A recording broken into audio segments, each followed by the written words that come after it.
Hello, teachers from all over the world. This is EFL Diary, and in today's video, we're going to talk about vocabulary learning for second language learners and for foreign language learners.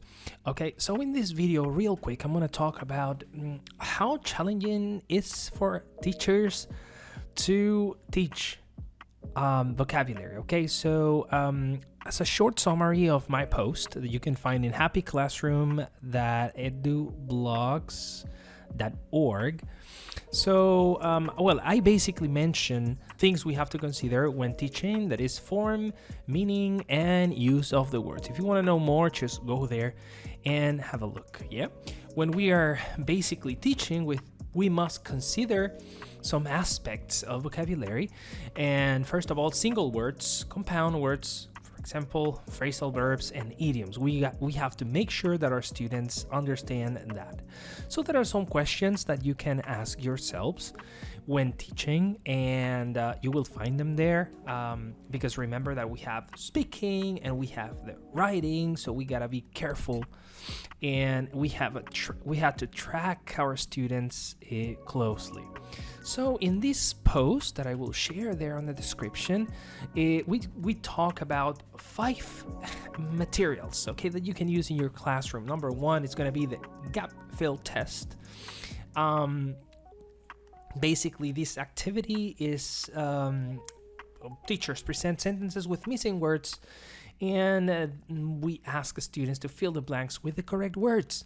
And the second one that we have is going to be productive vocabulary level tests, and that basically will be like almost the same but with letters. Yeah, and we're going to present incomplete words, and students have to complete them.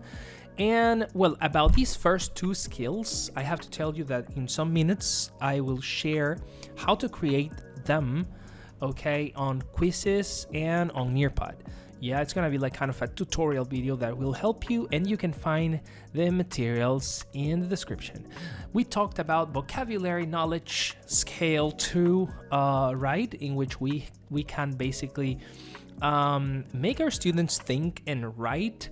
So you can check that out in the post. And number 4, we have meaningful sentences. You will find the material there on the description too. In this case, we're gonna have meaningful sentences presenting target words, and we're gonna ask orally our students to produce utterances with the words, and even more than that, they can even write them.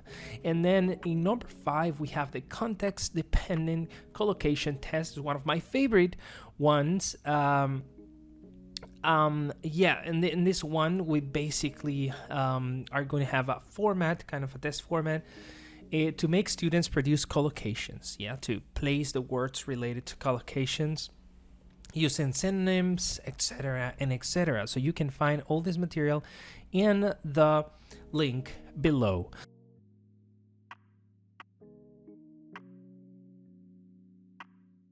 Hi colleagues, back again here. And this time I'm going to share the tools that I use to apply the gap fill test and the productive vocabulary level tests. So I'm going to basically kind of share the way I do it on 2 websites. The first is quizizz and the second is Nearpod. I'm sorry, there are many dogs barking around. But anyways, I'm going to go there. You can, on quizizz, the first thing you have to do is to log in, and then go to create. That's the first thing you have to do. All right, you choose if it's a lesson or a quiz. I'm going to choose a lesson, and it's going to be gap fill test and what we call VLT, that is previously mentioned and explained in the video. So one thing I do is that I basically, join here.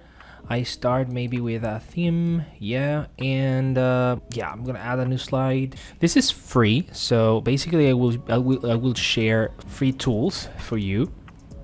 Yeah, and what you can do is basically go to fill in the blanks. I don't know if you can see I can see it there, and just click there. So I've chosen 2 of the sentences that we studied Here you can see, well, the first one is this. Yep, COVID is an infectious.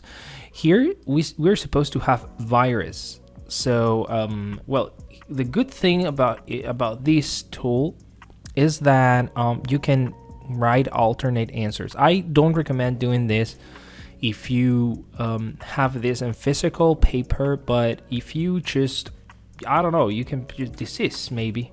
You can write disease and virus, and there's no problem. Your students will write both of them, and if they are in context, so there's no problem.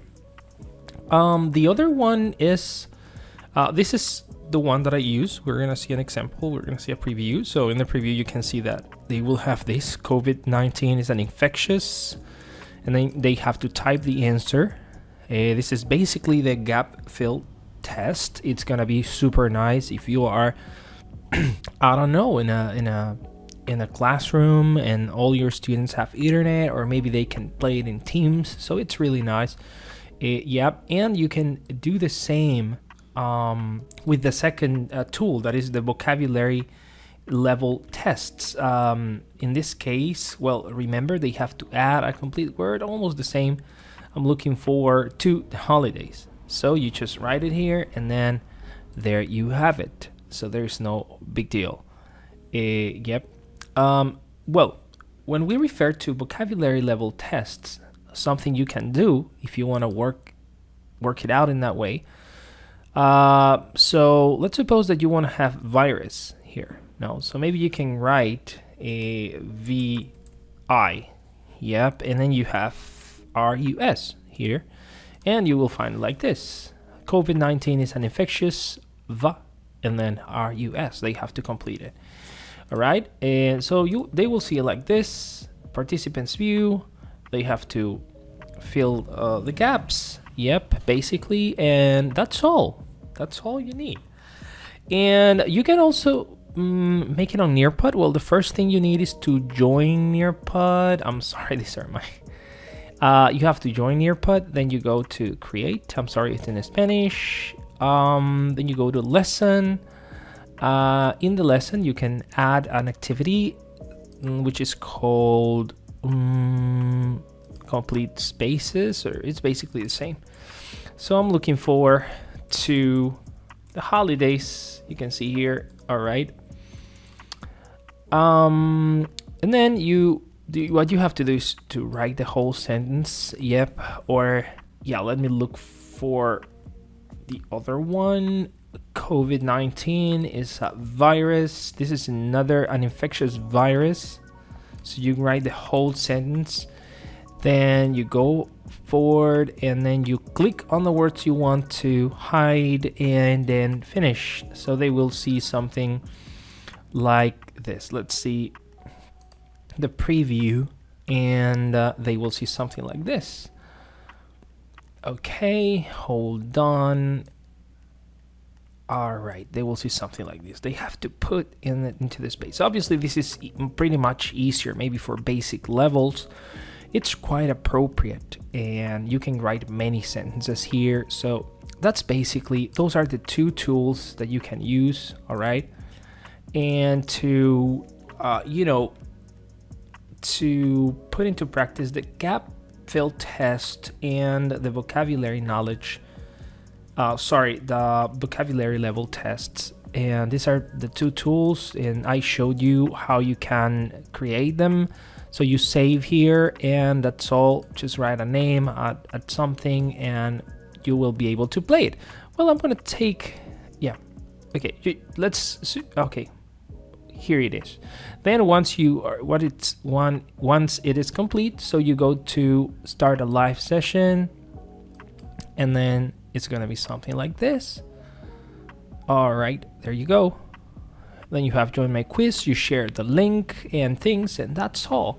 And on Nearpod, it's quite simple too. So basically you finish here, yeah, you save your work, and then you go to live session, and you will have a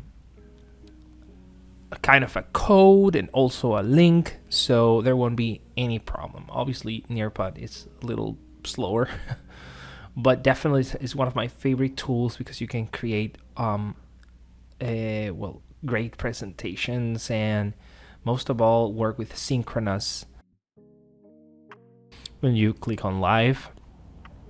And then you have the link, you have the code you can share in Google Classroom, maybe Microsoft Teams, and it's also in partnership with Zoom, so well, it's pretty cool.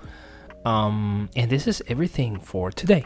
These are the ways you can create your own activities here.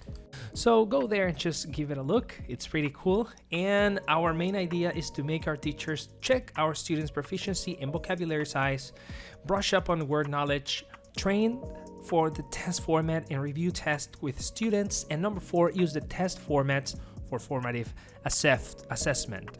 So if you use these techniques in your toolbox, I'm sure your class will be pretty much better. And obviously the idea is to create new ones. So what do you think? What are some other techniques that you use with your students to improve their vocabulary? So the box is open, we can share, and maybe I can record another video making some tutorials and adapting this to online classes and online tools. See you around. Thank you very much. And don't forget, this is EFL Diary. Follow me. Love you.